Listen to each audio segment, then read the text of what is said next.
ಈ ಪ್ರಕರಣಗಳು ಬಂದಾಗ ಹೇಳಿದ್ರಿ, ಬಿಜೆಪಿದು ನೂರಾರು ಪ್ರಕರಣ, 20-25 ಹೇಳಿದ್ರಿ, ಸಚಿವ ಸಂಪುಟ ನಿಮ್ಮ ಸದಸ್ಯರುಗಳು ಹೇಳಿದ್ರು.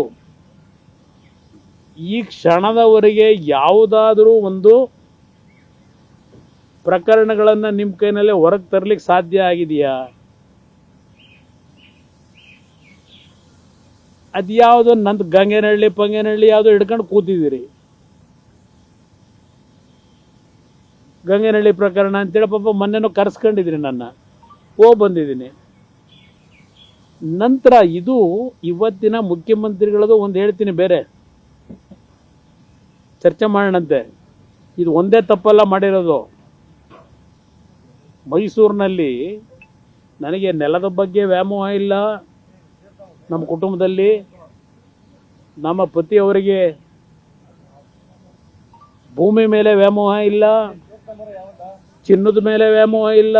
ಇದೆಲ್ಲ ಏನು, ನೆನ್ನೆಯ ಒಂದು ಸೈಟನ್ನು ವಾಪಸ್ ಕೊಡ್ತಕ್ಕಂಥ ಸಂದರ್ಭದಲ್ಲಿ ಹೇಳಿದ್ದಾರೆ. ಅದಕ್ಕೆ ಆಮೇಲೆ ಬರ್ತೀನಿ. ಈ ಮುಖ್ಯಮಂತ್ರಿಗಳು ಯಾವ ರೀತಿ ಯಾವ್ಯಾವ ಹಂತದಲ್ಲಿ ಯಾವ ಥರ ನಡ್ಕೊಂಡಿದ್ದಾರೆ, ಕಪ್ಪು ಚುಕ್ಕಿನೇ ನಾವು ಕಾಣದೇ ಇರತಕ್ಕಂಥ ರೀತಿಯಲ್ಲಿ. ಇವೆಲ್ಲ ವೈಟ್ನರ್ ಆಯಿತು, ಎಲ್ಲ ಆಯಿತು, ಎಲ್ಲ ಮುಗಿದೀಗಿ ಈಗ ಅಂತಿಮವಾಗಿ ಇಲ್ಲಿಗೆ ಬಂದು ನಿಂತಿದ್ದೀರಿ. ನಾನು ಅದೇನೋ ಮೊನ್ನೆ ಒಬ್ಬ ಅಧಿಕಾರಿ ಬಗ್ಗೆ ಚರ್ಚೆ ಮಾಡಿದೆ ಅಂತ, ನೆನ್ನೆ ಎಲ್ಲ ಒಂದು ಸುದ್ದಿ ಆದ್ಯಂಥದ್ದು, ಬೇಲ್ ಮೇಲಿದ್ದೀನಿ, ಬೇಲ್ನ ರಿಜೆಕ್ಟ್ ಮಾಡಲಿಕ್ಕೆ ನ್ಯಾಯಾಲಯದ ಮುಂದೆ ಹೋಗಬೇಕು ಅಂತೇಳಿ ಏನೋ ಪಾಪ ಕೆಲವು ಅಧಿಕಾರಿಗಳು ಚರ್ಚೆ ಮಾಡವ್ರೆ. ನನಗದು ಗೊತ್ತು, ಯಾವ ಚೇಂಬರಲ್ಲಿ ಯಾವ ಅಧಿಕಾರಿಗಳು ಯಾರ್ಯಾರು ಕೂತು ಚರ್ಚೆ ಮಾಡಿದ್ರಿ, ಇದು ಮಾಡಿದ್ರೆ ಹೇಗೆ ಅಂತ ಹೇಳಿ. ಒಂದು ದಿವಸಲಾದರೂ ಒಳಗೆ ಕಳಿಸೋಣ ಸರ್ ಅಂತ ಹೇಳಿ. ಈಗಲೂ ಇನ್ನೂ ಬಿಟ್ಟಿಲ್ವಲ್ಲ, ಸಾಧ್ಯವಾದು ಇದೆಲ್ಲ ಮಾಡಲಿಕ್ಕೆ ನಿಮ್ಮ ಕೈಲಿ? ಇದೆಲ್ಲ ಇರಲಿ ಒಂದು ಭಾಗ. ಈಗಾಗಲೇ ನನ್ನ ಪ್ರಕರಣದಲ್ಲಿ ರಾಜ್ಯಪಾಲರ ಮುಂದೆ ಏನಂತ ಹೋಗಿದ್ದಾರೆ ಈಗ ಇವರು? ತನಿಖಾ ಅವಧಿ ಮುಗಿದೋಗಿದೆ, ತನಿಖೆ ಸಂಪೂರ್ಣ ಆಗಿದೆ. ಈ ಒಂದು ತನಿಖೆಯ ಸಂಪೂರ್ಣತೆ ಹಿನ್ನೆಲೆಯಲ್ಲಿ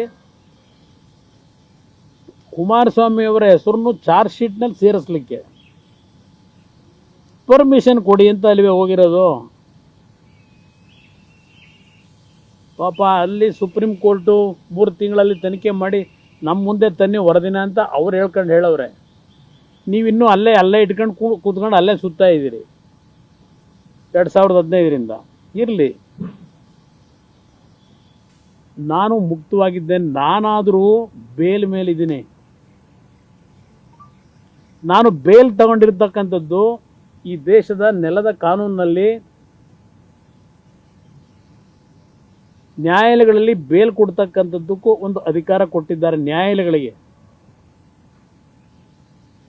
ಈ ಕೆಟ್ಟ ಅಧಿಕಾರಿಗಳನ್ನ ಇಟ್ಕೊಂಡು ಇಂಥ ಒಂದು ಸರ್ಕಾರ ಯಾರಿಗೆ ಯಾವ ಟೈಮ್ನಲ್ಲಿ ಏನು ಬೇಕಾದರೂ ಮಾಡ್ತಾರೆ ಅಂತಕ್ಕಂಥ ಒಂದು ಹಿನ್ನೆಲೆಯಲ್ಲೇ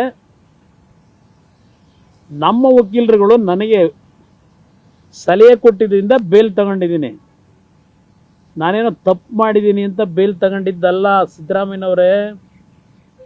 ಅವನು ಯಾರೋ ಅಧಿಕಾರಿ ಬರೆದವನಲ್ಲ, ಬೇಲ್ ಮೇಲಿದ್ದಾರೆ ಸೆಂಟ್ರಲ್ ಮಿನಿಸ್ಟರ್ ಕುಮಾರಸ್ವಾಮಿ ಅಂತ ಹೇಳಿ. ಕ್ರಿಮಿನಲ್ ಅಂತಕ್ಕಂಥ ಪದ ಏನು ಯೂಸ್ ಮಾಡಿದ್ದಾರೆ ಆ ಅಧಿಕಾರಿ. ಪದ ಬಳಕೆ ಇರಲಿ ಅವೆಲ್ಲ. ನಾನು ಬೇಲ್ ತಗೊಂಡಿದ್ದು ತಪ್ಪು ಮಾಡಿದ್ದೀನಿ ಅಂತ ಅಲ್ಲ. ಈಗಿನ ನಿಮ್ಮ ನಡವಳಿಕೆಗಳನ್ನು ಗಮನಿಸಿ ಇವತ್ತು ರಾಜ್ಯದಲ್ಲಿ ಕಳೆದ 3-4 ತಿಂಗಳಿಂದ ಏನೇನು ಮಾಡ್ತಾ ಇದ್ದೀರಿ ನೋಡ್ತಾ ಇದ್ದೇವೆ. 87 ಕೋಟಿ ದುಡ್ಡು ನುಂಗದವನ್ನ ಸರ್ಟಿಫಿಕೇಟ್ ಕೊಡ್ತೀರಿ ಅವನಿಗೆ SITಯಿಂದ. ಅವ್ರು ಯಾರ ಮೇಲೂ ಏನು ಚಾರ್ಜ್ ಶೀಟಲ್ಲಿ ಹೆಸರೇ ಇಲ್ಲ. ದುಡ್ಡು ತಿಂದಾರದೆ ಯಾವುದೋ ಕೆಲಸಕ್ಕೆ ಬರದೇ ಇರೋದು 4 ಹೆಸರು ಹಾಕೊಂಡು ಅದೇನೋ 1000 ಗಟ್ಟಲೆ ಪುಟಗಳಂತೆ ಚಾರ್ಜ್ ಶೀಟ್ಗಳು ಇವ್ರ SITದು. ಇದು ರಾಜ್ಯದ SIT ಇರ್ತಕ್ಕಂಥದ್ದು. ಈ SITಯ ಮುಖ್ಯಸ್ಥರುಗಳು ಬೇರೆ ಹಲವಾರು ಪ್ರಕರಣ ಇದೆ, ಅದರ ಬಗ್ಗೆ ಚರ್ಚೆ ಮಾಡಲಿಕ್ಕೆ ಹೋಗಲ್ಲ. ನನ್ನನ್ನು ಇವತ್ತು ಆರೋಪಿ ಸ್ಥಾನದಲ್ಲಿ ನಿಲ್ಲಿಸಿದ್ದಾರೆ.